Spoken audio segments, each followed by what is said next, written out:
All right. Well, welcome everyone. This is Amy Hendricks, the city manager for the city of Geneva, joined with Stephanie Newcomb, our comptroller. And we are going to provide an overview on city budgeting. This is an initiative that we want to take on to provide more information to our community members and members of council on different city practices. And since the city budget is coming up, we thought it was best to start with our new forum here. So first and foremost, I just want to say thank you. Prior to creating this video, we reached out to the community and asked for you to give us your questions and your thoughts on city budgeting. We'll talk about some of those today. We'll hopefully answer a majority of the questions asked. I don't know that we could answer every question asked, but we'll try to get the majority. We had over 30 people respond to the online tool, and then we also had phone calls, conversations, and many emails about what goes into a city budget. And this video, what is the goal of today's discussion? It's really an opportunity for us to share information with you, to hear from you first, and then create this presentation for you. We are going to discuss our approach to budgeting. We'll answer some common questions, and we'll make sure that you understand how we are building the 2025 budget. However, we're not going to detail that 2025 spending plan today. That will be unveiled on Monday, September 16th at 7 p.m. It'll be held here at City Hall. It'll be live on YouTube, and you'll be able to watch it in the future. With that, I'm going to turn it over to Steph, who will talk a little bit more about how we develop a budget. Thanks, Amy. Welcome, everybody. Thank you for tuning in. So the basis of our budget is pretty much how you would set up your budget at home. We set it similar within the city. We use our core values to kind of be our roadmap, essentially, for what we want to accomplish and what we need to include in our budget.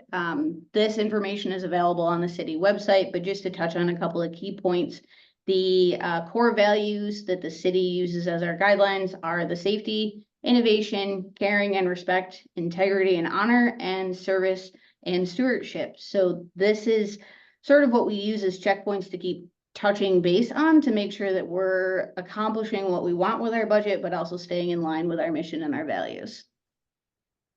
And the city budget is really a process between myself and city council. City council's responsibility related to budget is very broad. They negotiate, review, modify, and provide oversight for the city's revenues. They look at taxes and expenditures, and they really understand the budget from the day-to-day operations, and then I get to carry out what they've set forth in a vision. They'll receive the city manager's budget, and then it becomes their budget. They get to modify it, adjust it, debate it.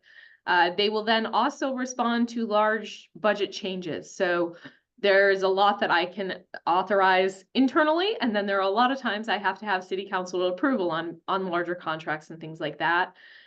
They also adopt not just one budget, but when we go through the budget process, we adopt 3 budgets. And Stephanie and I will talk a little bit more about our 3 budgets, or 3 budget funds.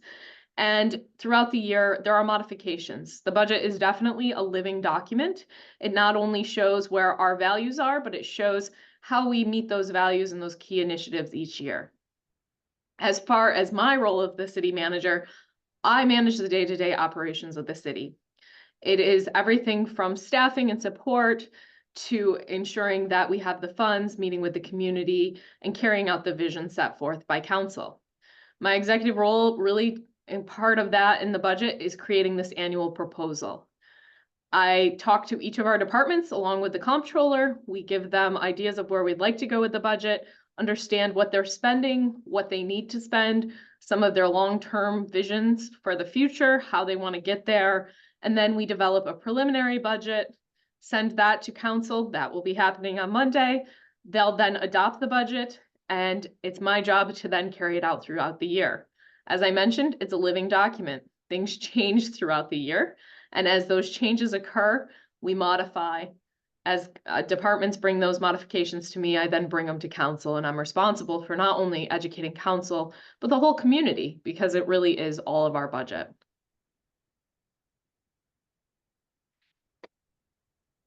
We'll start the deep dive, sort of going a little more in depth on everything that Amy just touched on. So the budget essentially is a blueprint. It provides us direction on where we're going. We start out and it kind of tells you and outlines sort of what activities that we're going to try to accomplish in a given year. As Amy has said, and I will repeat, things do come up. So our budget is our best laid plan, but things do have to shift and change throughout the year. So essentially, it's a 7 to 8 month process. We do actually start this entire process in March. We basically present to city council or sort of ask city council their direction on where they would like to see things go, what projects they would like to see accomplished in the next fiscal year, and also any directives that they provide, such as direction on the tax rate, direction on tax levy, various items that we basically have to take into consideration when we're building the budget. Once council sets the directive, we then follow up with all of our department heads. We provide that direction to them. And then really the departments go back and they're working through their budget request for the month of pretty much May and early June. We ask them for 3 different types of items. There's their needs, their wants, and their wish list. So their needs are basically what are they basic needs that they need for their department to function on a day-to-day basis to meet the services and requirements that are needed by the city. Their wants are items that they could utilize. They might improve their efficiency. They might allow them to take on additional services, and just really basically do their day-to-day jobs in a better fashion or in a more efficient fashion. And then their wish list items are something that would be great if they could get it. It would allow them to take on additional services. It would allow them to free up time to take on another direction for the department, but something that if they don't get it, they can still continue to operate on a day-to-day basis with the constraints and directions that council has provided. Simultaneously, there's multiple items happening throughout the budget process, generally at the same time. The city manager and I begin researching. We start looking at economic factors that could have potential impacts on next fiscal year's budget, any anticipated changes that we see in revenues, such as a change in state aid, a change in federal aid. And it's not always necessarily an increase. There is potential that there could be a decrease. What does spending look like related to sales tax revenue? What does the hospitality industry look like in regards to occupancy tax? So while our departments are working on their budget request, we're also working on doing our research to figure out the best way for us to make an educated guess at potential revenue opportunities for the next year.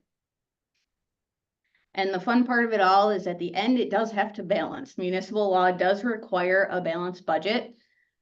So basically, short answer is your revenues have to equal your expenses. So that is something that isn't necessarily always the case in private sector and other areas that people may not understand. But so the budget is essentially, it's never 100% accurate. It is essentially a best guess estimate at a specific point in time, in this case, Monday, September 16th, with the information that we have available at that point in time. And that's also why this document is essentially a living document. And we do have to go forward with council throughout the fiscal year to make changes and different adoptions to the various parts of the budget.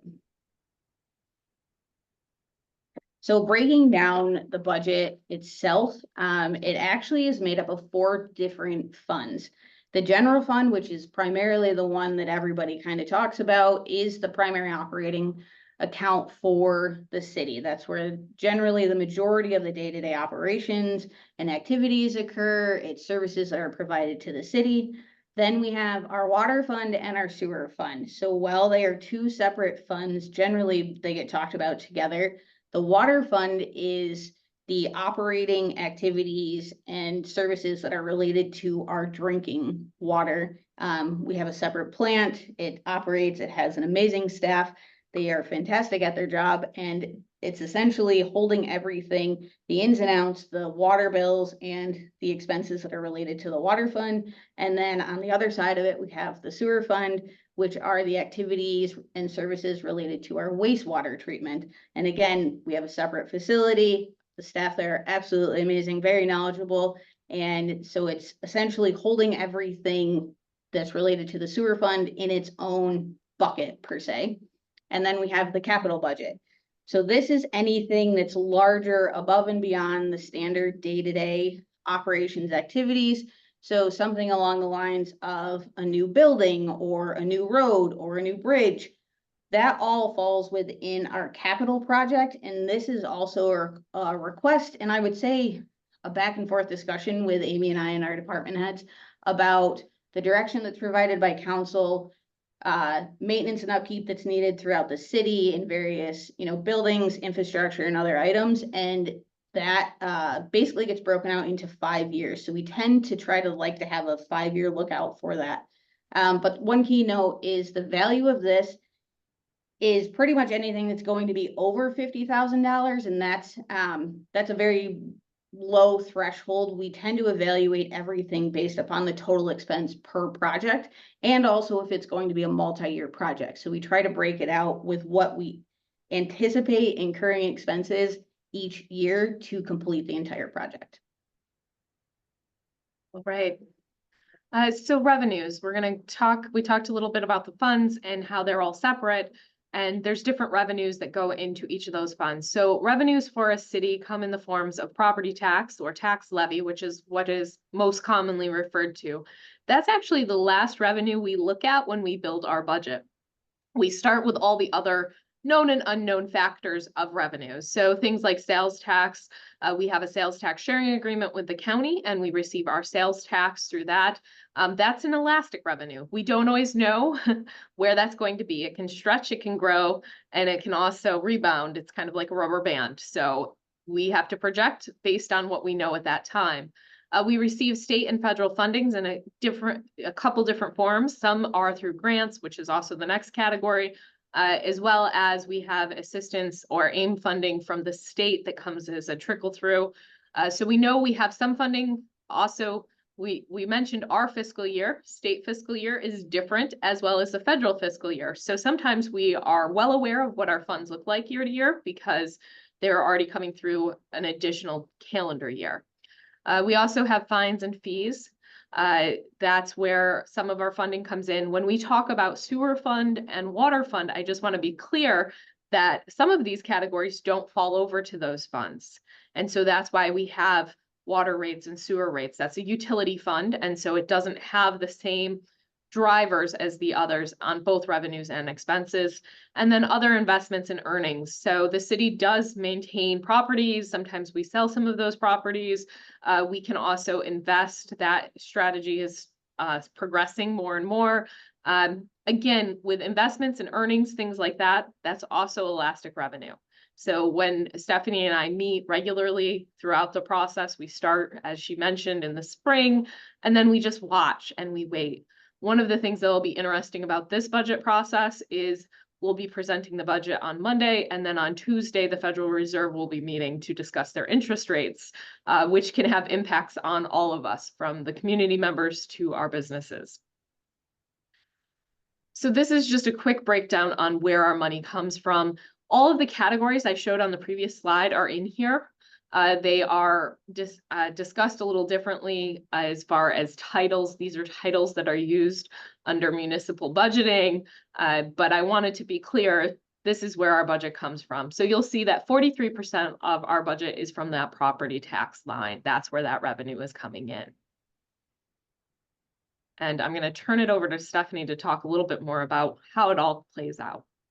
So touching on the property tax line, the 43% in 2024, this just kind of deep dives into a little bit of how we arrive at that number. So it starts out with the taxable assessed value. So our assessor's office goes through an evaluation, and basically she develops a tax roll each year. And one thing to note is the taxable assessed value that we utilize in our budget year is actually from the previous tax roll year. So it gets a bit confusing with the various years that are around in the budget. So the taxable assessed value is essentially all properties within our municipality are assessed at their certain percentage of their market value each year. So then we take this taxable assessed value. Next slide, Amy. Yep. If I may, Stephanie, too, Yep, go ahead. taxable assessed value is all taxable property. Yes, So thank if you. there's exemptions, be it because it's a nonprofit or it's a senior person or star rebates, all of those are taken out of our taxable assessed value. So I just want to make that clear. Thank you. No problem. So the next thing that comes from the taxable assessed value is essentially our tax levy. So this is essentially the last number that we calculate in our budget process. Once we have looked at everything else, we have looked at all of the other revenue options that we have available. We've evaluated the expenses initially that departments have submitted, all of our fixed cost, variable cost, all of that. And this number is what derives basically to balance our budget so that we come up with a net zero budget. And this is basically, as you'll see from the formula on the screen, it's city expenses minus all other city revenues equals our tax levy. And in city revenues, if we are appropriating any funds from our fund balance, that also gets added into a subtraction from the expense. So it's not necessarily a traditional revenue. I just wanted to, it comments that on the chart about that. So I want to make sure we call that out. So then from that formula, we then take our taxable assessed value, we divide it by our tax levy that we're submitting in the proposed budget, and that's what drives our tax rate. So this is essentially what the majority of community members and anything else talk about. This references the tax rate, and this sort of outlines how the taxable assessed value and the tax levy play into the tax rate. So it's all essentially intertwined and related to each other. And coming from there, I did mention fund balance on a previous slide that Stephanie was providing. So the fund balance is the accumulation of operating surpluses and deficits since the beginning of our existence, really, as a city. And so fund balance, some people like to refer to it as our savings account. It's not really a savings account for us because we're not trying to store stuff away in it. With some variation on that. So we have to maintain a fund balance reserve so that if something happens, we have funding available. So say, sales tax doesn't come in as we would like it, or a major street repair is needed or something like that. We want to have operation funds so we don't have to shut down as a city. We can continue to move forward. We set that balance reserve through the council, and our fund balance reserve at this point is 12 to 15% of total budget. If you start reviewing other budgets, you'll see that change has changed quite a bit since the pandemic. I think a lot of municipalities realized that they need to look at fund balance a little differently and be a little more aggressive on maintaining some of those reserves for some of those challenging times. We also have fund balances in sewer and water funds. Again, that's to ensure that those funds have operations should something happen. And we do from time to time have to go into the fund balance. Fund balance funds are never reoccurring. So that's how it is like a savings account. Once you take the money out of the fund balance, it is not guaranteed that it is going to come back. If you view our budget sessions, you'll often hear Stephanie and I talk about one-time funds versus ongoing funds. There are some things that we assume are going to be ongoing, things like state aid and those kinds of things. So we know that those funds we can count on more or less year over year. Fund balance is not something we can count on once we use it. We can't guarantee that we'll have a surplus or a deficit in the next year. For 2024, our fund balance was at 23%. Or 4.5 million. So the fund balance is a total accumulation and it's a percentage of our operations budget. Back to you, Steph. Diving into the other side. So we've discussed revenues and the other side is the expense side. So when we are looking at our budget, we break it down essentially into 3 different categories. We start off with our fixed cost first. So that's anything that's like insurance, utilities, rent, debt, anything that if we're going to be in operation, we are going to incur an expense, and that is something that is set by someone else outside of the city and not essentially an expense that we have the ability to decrease if we wanted to. The next category is what I've nicknamed semi-fixed costs. So we do have some control over these costs. But generally going into the budget process, we are aware of what those costs are currently. So those are anything such as salary, union contracts, health insurance, retirement. Really the only way to change these costs would be if there was a change in services. So if we had additional staffing coming on, there would be an increase. If there was a various change in the retirement system, that is something that could change it, but relatively when we're setting the budget, we have a general understanding of what those expenses are going to be. And then the last cost are your variable costs, which to put it broadly is everything else. So this is where all of our projects, our equipment, our programs, our required maintenance and upkeep come in, any additional staff training, all the way down to your office supplies. This is what fills in this category. So once we have our fixed and our semi-fixed costs, we then break it down into our variable cost. And those are the ones that we have relatively the most control over to increase or decrease in order to make sure that we're achieving a balanced budget. And then taking a snapshot, this is where we were for 2024 budget. This is the adopted budget.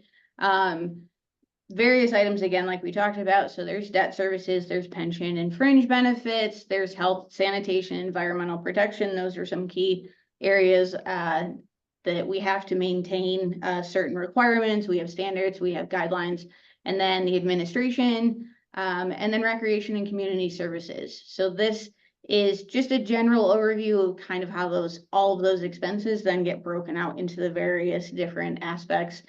Again, relating back to those core values that we talked about. And debt, that's another piece of our budgeting.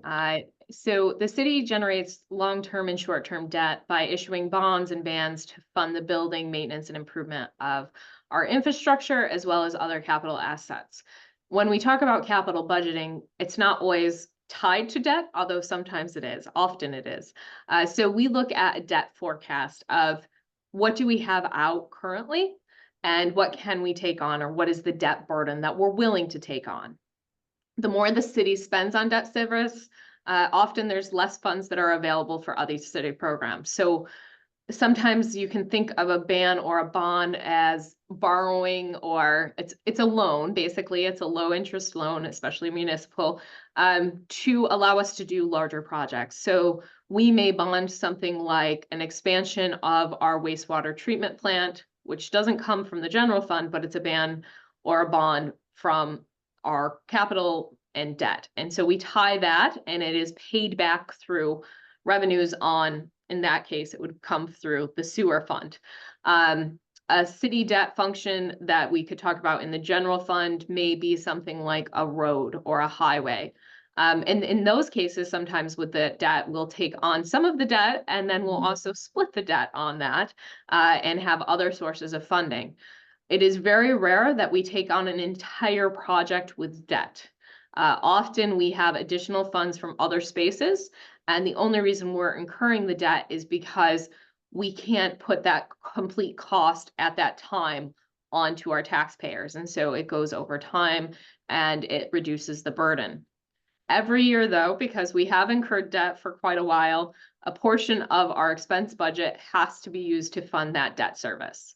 And in the budget book, you'll see the debt service payments and where we project in the future as new projects come on. There is a capital budget that really talks about these projects, where we're going to fund the projects, what funding source they're going to have, what funding source they come out of, what line, and then how much debt we're estimating on bringing on or taking off. That's the other nice thing, is some of our projects are coming to closure, which means that debt is then lifted. Managing the debt is something that can be a full-time, full-year position, really, because we have to acknowledge what debt we want to take on, and there is good debt, and how we handle it all.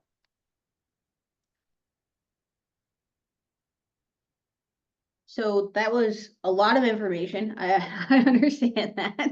So breaking that all down into sort of a single snapshot. This is just a snapshot of 2024 and the impact to homeowners. So again, we talked about the taxable assessed value, we talked about the tax levy and the tax rate. This kind of breaks it down for you, but in a step-by-step basis, so you can see what those numbers looked like for 2024. And then in addition to that, we take into account the median value of a home. So that number can also change, or I should say it will change, based upon the assessment that is done, because as everybody may be aware or may not be aware, the price of a home, a market value of a home can fluctuate, and so can the median value of the home. So we take that into consideration and basically just try to provide a snapshot of what the median valued home in the city of Geneva, what the tax rate implication would be. So in 2024, that's that $2,027. So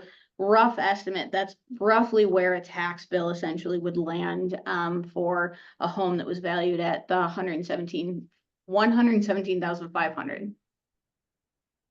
And as we mentioned, when we create the budget, we are looking at all sorts of different factors. We are looking at a lot of different cities, and I'm going to do a quick flash because I realize our slides are slightly out of order. But these are the comparison cities. So we look at a lot of cities for budget in particular. These are some of the cities we look at. It's based on population. It's based on their taxable assessed value, the rate of exemptions, as well as you'll see 3 cities that really stand out that are much larger on kind of the big 3 upstate cities, Albany, Rochester, and Syracuse. But it allows us to map what our services look like as well as what our costs look like. And so going back real quick, so comparison data, here's some similarities we found. So our 2023 budget, the reason we use 2023 data is because some cities are also like state and federal, they span 2 years. Some actually incorporate other costs. And so it's easier to look at 2 years ago. When we are preparing budgets, you will know that Stephanie and I very rarely know what year it actually is, because we're often looking at data from 2023 because that year is closed, as well as data from 2024 to see where we're at, and projecting ahead to 2025, and in some cases all the way up to 2030, I think now we're getting to, because we're getting close to that 5-year. So when you look at this, what you'll see is our budget is from 2023 was 18.8 million, and we had a levy of 8 million. So that means that we had, just over $10 million in revenues that were not property taxes, and then that 8 million. When you look similar size cities with populations between 10,000 to 14,000, you'll see that we're in alignment with their budgets. Where we may be different will be on some of the next slides, but you'll see City of Corning had a $21 million budget. They had a levy of 8.3 million, and they're serving around 11,000 people. Canandaigua, 11,000 people. Their budget was almost the same as ours at 18.7 million. But their levy is a little bit smaller at 6 million, which means they had additional revenue that we don't have. And we can talk a little bit about that on one of the next slides. And then Olean is another one of those cities that's very similar to us, with a $19.5 million budget and an $8 million levy.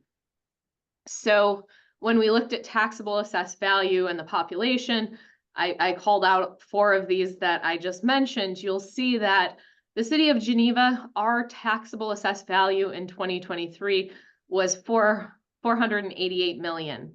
That proves a little bit of a challenge when you look at our cities of Corning and Canandaigua, who had much larger taxable assessed values. Remember, when we get to tax rate and all of those other pieces, you do the formula that we had talked about, and so you have more money in revenue side. It goes further than on the others. So that's a piece of that. And then the final piece is the comparison data about the value not on the tax roll. This is something that often comes up. Our City of Geneva has a 57% exemption. That means 57% of the total taxes are exempt. They can be exempt for a variety of reasons. we are one of the largest. We are in the top 5. Here are some of our other partners that fall in that top, Niagara Falls and Albany going up there, and then Syracuse. When we look at cities that I was just comparing us to, Corning and Canandaigua, you'll see that their exemption rates are a lot different. Again, this all goes into play on both the revenues, expenses, and how we set the tax levy. With that, we're going to dive into some questions that were raised throughout the process. So Stephanie, I'll go back to you. I think you're asking questions. Yes, so I'll start with obviously the first one. So can individuals receive city funds? So that's an interesting question on how individuals, and again, one of the challenges with this, because it's not live action of asking these questions, is there might be some clarifying questions that can help Stephanie and I, but with individuals rarely can receive directly funds unless they're a contractor or they're providing a service to a city. Now, where this changes is state and federal funds sometimes can be provided to individuals, but city municipal funds cannot, because there's gifting laws and statutations on, or statutory requirements on that. However, some state and federal funds can be used for individuals to help them with services, repairs, transportation, things like that. We can't use city dollars to do that, but what we do is we work with our state and federal partners through their grant programs. And so you may see, and I think it goes into the next question, actually, you may see funding for property owners, things like that. The broad answer is individuals can't come to City Hall and receive money, but we can contract and do contract with individuals for services from time to time. And we do also bring state and federal dollars to the individual level for a variety of things. Stephanie, if you want to ask the next question, I'll lead into it. So can property owners receive funds to improve their properties? So the answer is not city funds traditionally, but state and federal funds. And we are working to receive CDBG funds. I am not going to try to say the acronym, but it's community development funds. We have reached out for that, which would allow some homeowners to improve their property. It's a program. There are program requirements that the homeowners would have to go through. There are ways to do some funding for that. And that's something that we continue to look at, is how do we help our homeowners, help the property owners enhance it? Because when we talk about taxable assessed value, that's another way to increase the total for the city, is by increasing what our properties are worth. Oh, I get to go over to you. So yeah. Can businesses receive city funds? So this ties in, it's a little redundant on the first 2 questions that we had. Again, there would have been some clarifying questions related to this, but based upon some of our assumptions, similar to individuals, businesses can receive funding from the city if they are essentially a vendor that is providing services to the city, or and that's through our standard payable process. The other opportunity could be grant opportunities similar to what we've already talked about, such as our revolving loan fund, our MAP grant, et cetera. And all that is done through an application process, or there's a different setup with grant funding where the city could essentially be in partnership with a business, where we assist the business in applying for the grant funding. And the city may essentially act as a pass-through, where we're able to receive the funding to help the businesses basically improve what they made the grant application for. Okay, I will. The next question is similar. How do nonprofits receive city funds? So this is a little bit different, but again, very similar.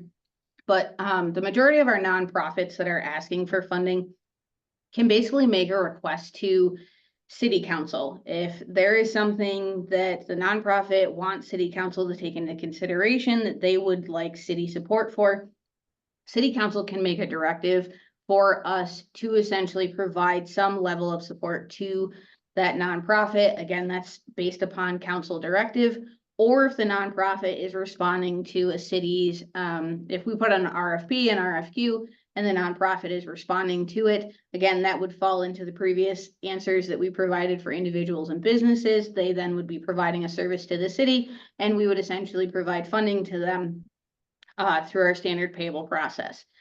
In addition to that, I just want to make note that in our city charter, there are some items that essentially set up some of the nonprofits that we partner with. I'm thinking of the Historical Society. So we have a requirement in our city charter to basically maintain our information and the history of the city. So we do have a partnership with the Historical Society, but again, that's something that's driven by the city charter. All right. Where does funding come from for storm response and recovery, and where can someone find it in our budget? So, first part of the question, generally the funding or recovery that we get for storm-related expenses is from a state or federal agency if funding is available. I will make mention that that process is relatively lengthy, and it's not essentially a quick turnaround. It's essentially they have a certain amount of money and they would like to help everybody, but there's only so much available. So we have to provide documentation of anything that's related to our storm response. And then we, through a lot of communication, wait to hear back from them. The other possibility is through insurance funds, based upon what the impact is of the storm. If it's to a city building, if it's something that's covered by an existing insurance policy that we have, that's obviously an option for the city. And those funds go into basically offsetting the cost for the departments that have incurred storm response related expenses. I will say the majority of that is related to DPW, but it's also some related to our fire department, some can be our police department. So it's really looking at where we incur the expenses and making sure that what funding we do receive is utilized to offset that. Now, for where it's located in the budget, there's sort of a twofold in that answer as well.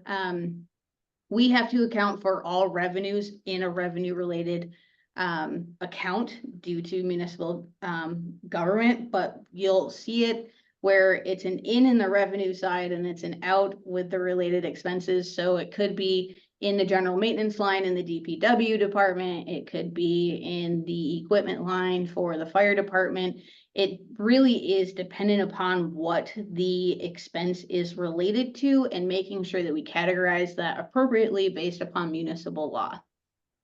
And Stephanie, if I may, one of the pieces that is not in this question, but I'm also assuming is where is the long-term funding for infrastructure improvements, things that come up when we talk about storm, is because we do know that storms have changed and shifted and we're experiencing that. And so I'm going to add a question, total tease on this one. You didn't know this was coming about, where do those infrastructure things, I know we recently have a new storm trailer, those kinds of things. Where does that funding come from, and where do you see that? So it's again a kind of a twofold answer. So storm, I would say mitigation. Well, we can't mitigate the actual storm that's coming. Taking proactive measures and having additional items in place so that we can respond when a storm does come. And various items like that to take sort of a proactive approach to it, but also making sure that we're analyzing and looking at the long-term plan for the city comes from multiple areas. So it's part of the department request. They can put forward a request that says, I'll use the fire department, for example, if we had a trailer that allowed us to have everything that helps us assist community members in the storm response, and to hold everything together and have one location for it, that would allow us to be more efficient in our response time and we would have everything in one place. So that would come forward in the department request. We then would take that into consideration in our general fund expense side of things and making sure that we can utilize or that we have enough revenue available to meet those requests.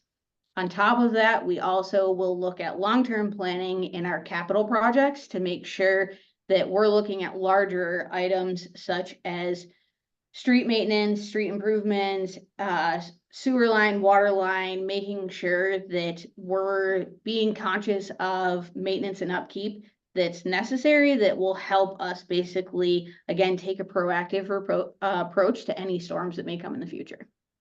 Right. Sorry, I'm off. So I'm gonna kick it back to you, and have we explored community-based budgeting? Yes, so community-based budgeting is something that allows the community members to take either a section of the budget or a piece of the budget and identify what the community priorities are, and then use that funding to provide for it. We have not gone in the community-based budgeting direction at this point. It's something that is very intriguing to me personally, but also I know that it would have to be something that one, council would want to move forward with, and want to provide that for the community. And two, where it kind of meets Stephanie and I is, while we can have community-based budgeting, it still has to meet all of the municipal finance laws. Which isn't a challenge once we know what direction. Often where I've seen community-based budgeting work really well is when you have a defined goal or path. I think where we'll get some more community involvement in budgeting, or at least discussing future projects, is things like looking at phase 2 of downtown revitalization, or the economic development strategy that our planning and economic development department is launching. They've had some community sessions, and I know they're going to be having more sessions on how they can impact different pieces. The other place that community members get involved in budgeting is in our community committees, and being a part of council. So having that voice there. As a whole, though, exploring community-based budgeting has not been a priority at this point, but it could be in the future depending on the vision of council. Next question is one we get quite frequently, and how can property taxes be lowered? Oh, yes. So we've kind of gone through the revenue and the expense side of things. It seems like a very simple equation. In the next couple of slides, we'll finish these. What is the challenge is we are a government that serves all of the community. And there's various levels of service to the community. So we provide police services, we provide fire services, recreation services, highway services, water, sewer, and a variety of other things. Those are kind of the big ones. We have to understand as a community and council who the community members elect and then drive a lot of this. What do we want to see as a community? Do we want to have a lakefront that is expansive and allows a lot of community gathering space? Or do we want something different there? All of that is then given to council and they set that direction. And that's how our property taxes are made up. Now, how can they be lowered? There's a couple things. One, it's kind of an easy thing, is you increase revenues. How do you do that? That's a more challenging question. It is how you attract more businesses, more homes, looking at redeveloping and developing the current infrastructure, looking at who is living here and how they are living there. So you can increase revenues by doing those types of things. Or you decrease expenses. So that's where it goes back to some of those community conversations. Do we need all of our park facilities? Do we need certain services? And then it gets discussed really at budget time and throughout the year with council and the elected officials, as well as myself, saying, this is where our community values are. And it goes back to almost always that mission, vision, values, comprehensive plans, strategies, those kinds of things, to say, this is what, as Geneva, we want. And together we're going to be okay with that. And we're going to purchase that. It really is purchasing. That's what your taxes do. They purchase those services. And we have to juggle and balance the services for 12,000 people. And so it gets really, really challenging at times, but that's the piece. Yes, property taxes could be lowered. There are ways to do it. And we will have to continue to look at that, because I think that's something that everyone wants to see. So the next question actually, I think, builds upon some of the points that you just made, and it's, how does the city budget invest in the future? Right. And so I mentioned that we often are planning in multi-years, and we're looking out several years on what projects are coming online. We're also looking at what the community may look like. One of the discussions I was involved in another municipality several years ago was the rise of pickleball. This was back when I was a youth services person, and how many courts were going to be enough courts in that community. And we had to keep looking at different projections on how many people were actually going to play pickleball and how long would this phase last. I will say that discussion happened in 2012. And I don't think that the fad or the phase of pickleball has gone away. Budgeting is very much the same. We are looking at what do we need to do to move forward. Things like recent storm events. We have plans in place that we've used for many years, but what improvements do we need to do now to change our course? As we add new things to our city, new features, things like the Downtown Revitalization Initiative, how do we maintain those? So as we look at our future, we have to, again, define who Geneva is and who it will be in 10, 15, 20 years. One of the big drivers to property taxes being lowered and all of these other pieces is population growth, or at least sustaining our population. So when we look at that, it turns into not just an economic discussion, but it also turns into a socioeconomic discussion and how do we maintain all of that. So when we look at the city budget, we have to think about where we want to be and how we make those investments and make smart investments. So we're not repairing everything or band-aiding things, but are we making investments that can be much more long-term using all of the information available to us? Stephanie, can fixed costs be changed? So short answer is no. The longer answer is if the city sees a change in services, if we no longer have City Hall's not open 5 days a week, it's open 4 days a week, that could see a change in our utility costs because we do pay for electric, we have heat, we have air conditioning, all those utilities related to this. So generally fixed costs can't be changed unless we experience a change in services. And the next question, I think we may have answered in the beginning, but I think you can probably re-educate us on a little bit more on this. What is the difference between the water and sewer funds? So the water and sewer funds, sort of reiterating what I touched on before, but so the water fund is everything it's a utility fund that is related to all activities and expenses for our drinking water. So we have a separate processing facility. It has its own related expenses. We have our own staff out there that run the day-to-day operations. So it's everything that's related to making sure that the city can provide drinking water to our community members. Similarly, the sewer fund is also a utility fund, but it's related to the wastewater treatment. So we have our own treatment plant for that. We have our own staff for that. There's utilities, insurance, other various items related to that equipment as well. So it's essentially a cost center related to all activities for the day-to-day operations for the sewer or wastewater treatment. All right, and I'm gonna let you go first because why not? Why not? What is your opinion on the fiscal health of the city? So, loaded question a little bit, but I'll answer it to the best of my ability. Well, the city of Geneva is a smaller city in comparison to some of our other large ones that we've talked about. It's still a unique city, and while there's constraints and unique factors, I'll call them, that we have to take into consideration, overall, I think we are in a financially good spot right now. I mean, anyone could make an argument that it could always be better, but everything could always be a little better. But I feel confident in where we are at currently, and I feel confident and hopeful for where we're headed in the future. All right. Your opinion on the fiscal health of the city? It's very similar. I think that, again, we are a small city.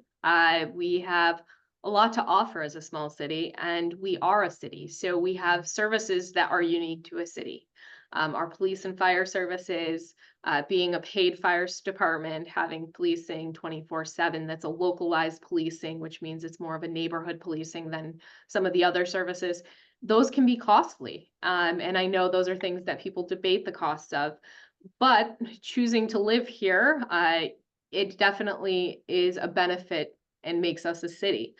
When we look at the fiscal health of small cities, I think we're doing fairly well. Our bond rating remains very good. Our fund balances are all covering where they should. Again, like Stephanie said, would I like to see us a little better? Yes. When we forecast, often we are both very conservative in our forecasting because we don't know what will happen. We know that there are trends based on what type of year it is. There are trends on storm damages, things like that. And those all go into consideration. But when I look overall at our fiscal health, we're in a positive place. Are there additional things that we can do to improve the fiscal health? To look at that reduction of property taxes, look at increasing revenues, increasing who is in the city?